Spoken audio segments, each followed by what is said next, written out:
बिस्मिल्लाहिर्रहमानिर्रहीम। अस्सलाम वालेकुम डियर लिसनर्स। उम्मीद है आप अच्छे होंगे और बखैर आफियत से होंगे। आज के इस लेक्चर में मैं आपको कुछ रूल्स बताऊंगा कि आपने कंप्रीहेंशन को कैसे अटेम्प्ट करना होता है।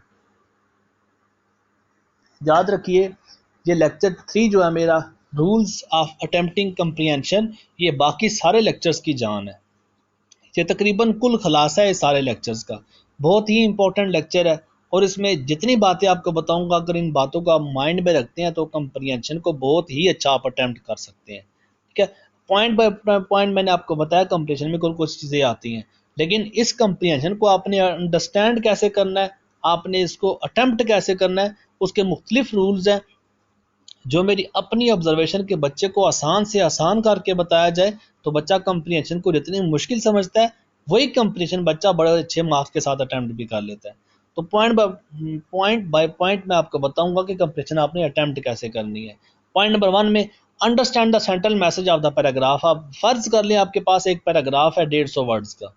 आप उस पैराग्राफ का आप उसको रीड करें, 1 टाइम रीड करें, 2 टाइम रीड करें, 3 टाइम रीड करें। आप तब तक रीड करें जब तक आपका उसमें अंडरस्टैंडिंग काफ़ी अच्छी हद तक नहीं मिल जाती। आप तब तक उस पैराग्राफ को रीड करें। हो भी सकता है ऐसा कि उस पैराग्राफ में कुछ ऐसे वर्ड्स भी हों जो आपने पहली दफ़ा देखे हों या उन वर्ड्स के आपको मतलब ना पता हो।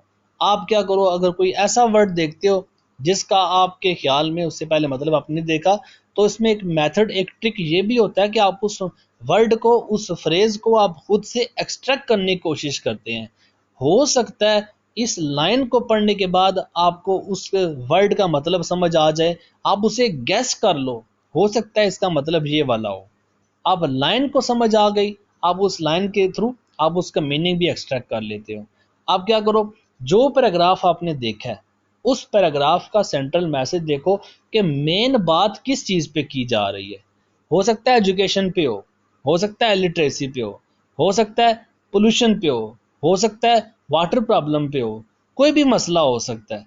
लेकिन आप पैराग्राफ देखोगे, आप बार बार एक ही चीज़ को देखोगे, हेल्थ इशू है, एस्ट्रोनॉमी के बारे में है, आप या किसी डेंगू फीवर के बारे में है या किसी डिजीज़ के बारे में लिखा हुआ है, वो पैराग्राफ आप देखने के बाद सबसे पहले उसका सेंट्रल मैसेज देखो, उसके वर्ड देखो कौन कौन से रिपीट हो रहे हैं बार बार। अब उसका सेंट्रल मैसेज गैस करने की कोशिश करो कि इसका सेंट्रल मैसेज ये हो सकता है, ये इस पॉइंट पे ज़्यादा फोकस किया जा रहा है। आप हो सकता है हेल्थ हो तो आप हेल्थ को अंडरलाइन कर लो, हेल्थ को नोट डाउन कर लो, जो भी आपका पॉइंट आप उसको नोट डाउन करो। ये पॉइंट नंबर 1 में आपके सेंट्रल मैसेज आप पिक कर लो उससे।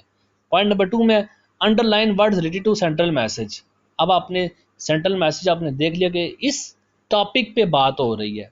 अब जो टॉपिक आप मिसाल दे रहा हूँ, आपने टॉपिक हेल्थ का देख लिया कि उसमें हेल्थ पे बात हो रही है। अब जिस टॉपिक पे बात हो रही है उस टॉपिक से रिलेटेड जो वर्ड्स हैं आपको नज़र आते हैं, हेल्थ है तो हेल्थ में कौन कौन सी चीज़ें डैमेज कर सकती हैं, किन चीज़ों से नुकसान हो सकता है, कौन सी चीज़ें फ़ायदा देती हैं, हेल्थ कैसे बेहतर बनाई जा सकती है, हेल्थ के सिम्टम्स कौन से हैं कि जो आजकल हमें ज़्यादा नज़र आते हैं, वगैरह वगैरह। हेल्थ के बारे में जो जो आपको इम्पोर्टेंट मैसेज मिलता है, जो जो इम्पोर्टेंट वर्ड्स मिलते हैं, आप उनको नोट डाउन करते जाओ, आप उनको लिखते जाओ।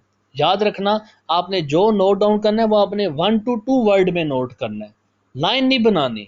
आप इसे पैराफ्रेज भी कर सकते हो, आप इसे इजी इंग्लिश में एक दो वर्ड के साथ लिख भी सकते हो कि ये पॉइंट ये पॉइंट ये पॉइंट ये पॉइंट मेरे एक एक लाइन में ये पॉइंट मेरे डिस्कस है। आप एक लाइन में देखो तो आप एक लाइन को, जैसे कहते हैं ना दरिया को कूजे में बंद करना, उसकी बड़ी अच्छी मिसाल है, दरिया को कूजे में बंद करना। आप यही समझ लो कि आप इस पूरे पैराग्राफ को, एक दरिया है, इस दरिया को आप कूजे में बंद कर रहे हो। हर लाइन में आप एक दो वर्ड में ऐसा कोई वर्ड चूज करो जो इस पूरी लाइन को डिस्क्राइब कर ले।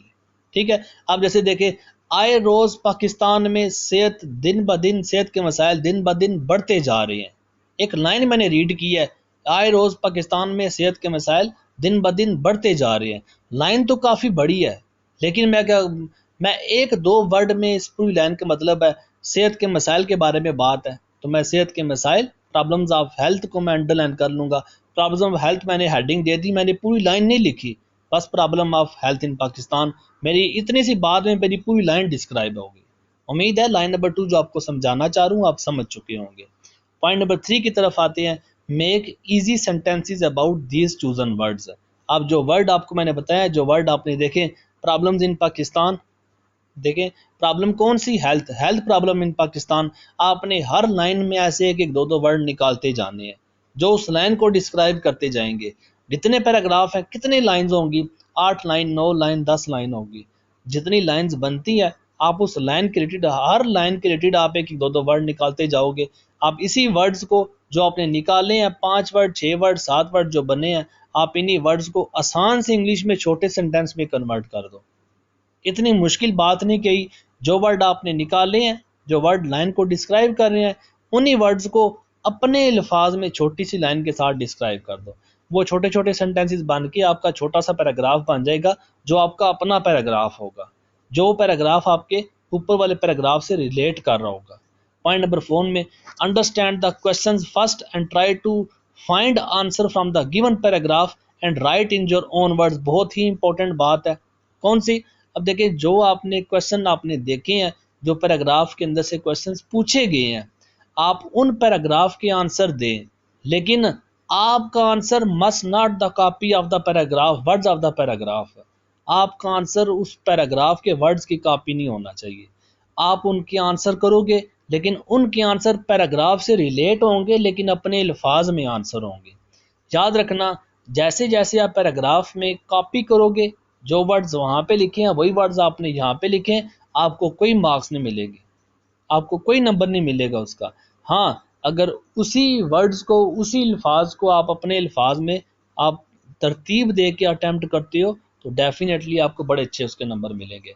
जो भी आसान से आसान इंग्लिश में, जिस तरह आपको अपनी इंग्लिश आती है आसान से, छोटे सेंटेंस पे लिखो, लेकिन खुद का लिखो, पैराग्राफ से कॉपी नहीं करना। No copy paste, in short आपको ये बताऊं। पॉइंट नंबर 5 में है, answer must be in same tense. ये बहुत ही ज़्यादा इंपॉर्टेंट बात है। क्या? आपका जो आंसर होगा must be in same tense as used in questions. जिस क्वेश्चन में, जिस टेंस में क्वेश्चन किया जाए, प्रेजेंट टेंस है, पास्ट टेंस है, फ्यूचर टेंस है, जिस टेंस में क्वेश्चन किया जाए, your answer must be in the same tense. आपका आंसर भी उसी टेंस के मुताबिक होना चाहिए। ठीक है, मुश्किल बात नहीं आपको कही है कि आपका टेंस जो क्वेश्चन में पूछा जाए वही टेंस आपका आंसर में भी होना चाहिए। पॉइंट नंबर 6 है, answer must be brief and to the point. बललियां नहीं मारनी, अपने पास से नहीं छोड़ना।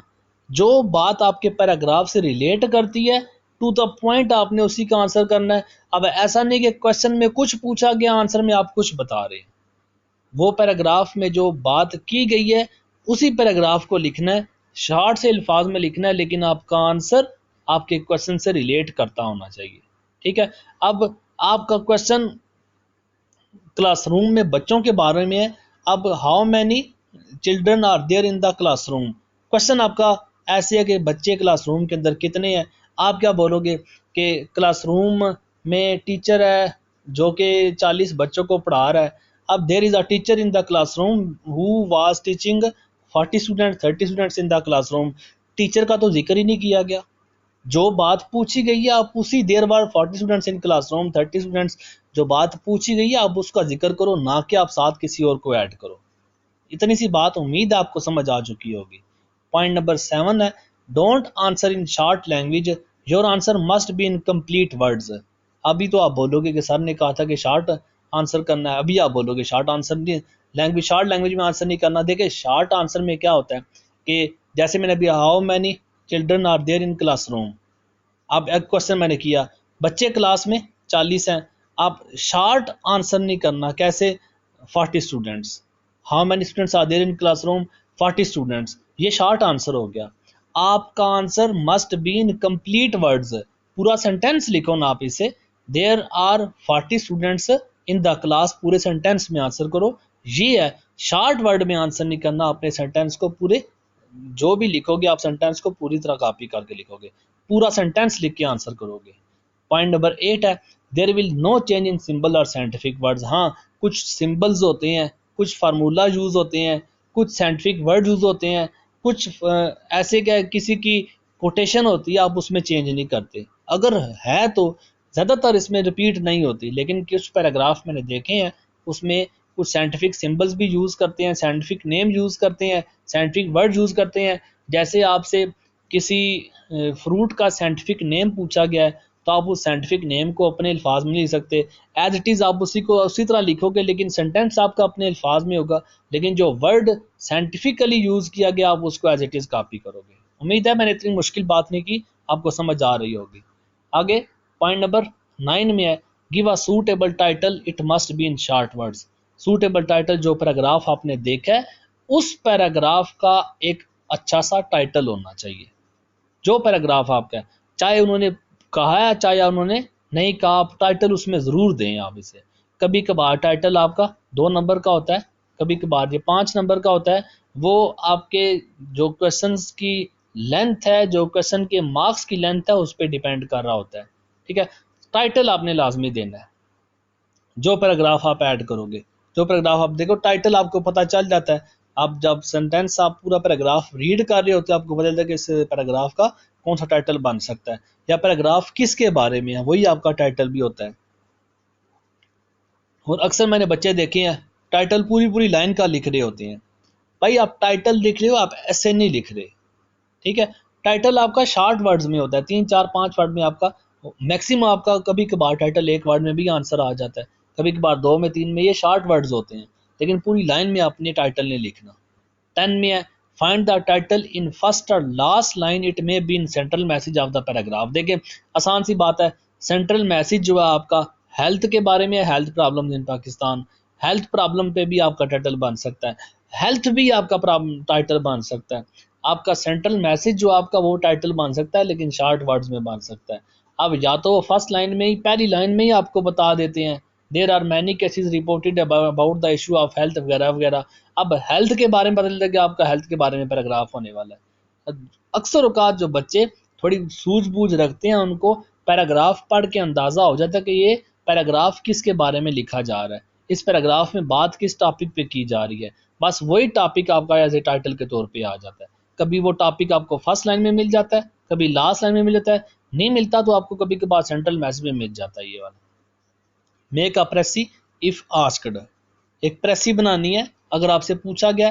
प्रेसी के लिए मैं आपको प्रेसी के अंदर डिटेल से बताऊंगा कि प्रेसी बेसिकली क्या चीज़ है। ठीक है, इस पॉइंट को मैं आगे इंशाल्लाह ताला नेक्स्ट लेक्चर में ज़रूर डिस्कस करूंगा। Don't use pronoun I, avoid your own views. वही बात मैं पीछे भी करता आया हूँ, अपनी बललियाँ नहीं मारनी, अपनी चवलियाँ नहीं मारनी। जो बात आपको पैराग्राफ के अंदर डिस्कस की गई है, आप उसी पैराग्राफ को अगर पैराफ्रेज करना है तो आपने उस पैराफ्रेज को, उसी पैराग्राफ को इंग्लिश, ईजी इंग्लिश में लिखना है। अपने व्यूज़ शामिल नहीं करने, अपनी बातें शामिल नहीं करनी, अपनी एग्जाम्पल शामिल नहीं करनी। जो बातें आपकी पैराग्राफ में पूछी गई हैं, बताई गई है, आप उन्हीं पैराग्राफ को लिखोगे और इसमें आई के साथ आप यूज़ नहीं करते, आप थर्ड पर्सन ही शी के साथ यूज़ करते हैं। या अगर किसी जगह पे आई लिखा हुआ है, आप आई को राइटर के साथ, द राइटर सेज के साथ आप चेंज कर देते हैं। इतनी मुश्किल बात नहीं कि आपको समझ नहीं आए। आई वर्ड आपने यूज़ नहीं करना, पैराग्राफ के अंदर आई मेंशन है तो आई मतलब राइटर होता है, आप इसको राइटर में चेंज कर देते हैं। ठीक है, और लास्ट पॉइंट है, language must be simple and easy. बहुत ही इंपॉर्टेंट बात है, लैंग्वेज आपकी जो यूज़ करोगे must be simple and easy, आसान सी लैंग्वेज यूज़ करोगे। ये बात याद रखना, अक्सर टीचर मैंने देखे हैं वो बड़ी बड़ी मुश्किल वोकैबुलरी कहते हैं बच्चों को यूज़ करो ताकि आपका जो कंप्रीहेंशन है वो इफेक्टिव लगे। टोटली फ्लॉलेस है, टोटली बकवास है।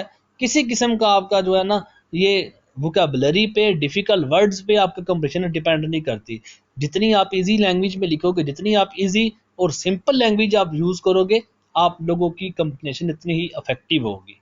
उम्मीद है जितने पॉइंट्स आपको बताए हैं अपनी तरफ से तो मैंने पूरी कोशिश की है, जितना अच्छा हो सकता था, जितना अच्छा मैं बता सकता था, जितनी अच्छी मेरी खुद की समझ बूझ थी उसके मुताबिक मैंने अपनी पूरी कोशिश की है कि अपना जितना नॉलेज है अबाउट कंप्लीशन आप तक शेयर करूं। बाकी कुछ रह भी गया तो उसके लिए पेशगी मैं आपसे माजरत चाहूँगा।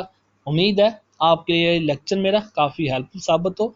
जज़ाकल्लाह, दुआओं में याद रखिए। अल्लाह हाफिज़।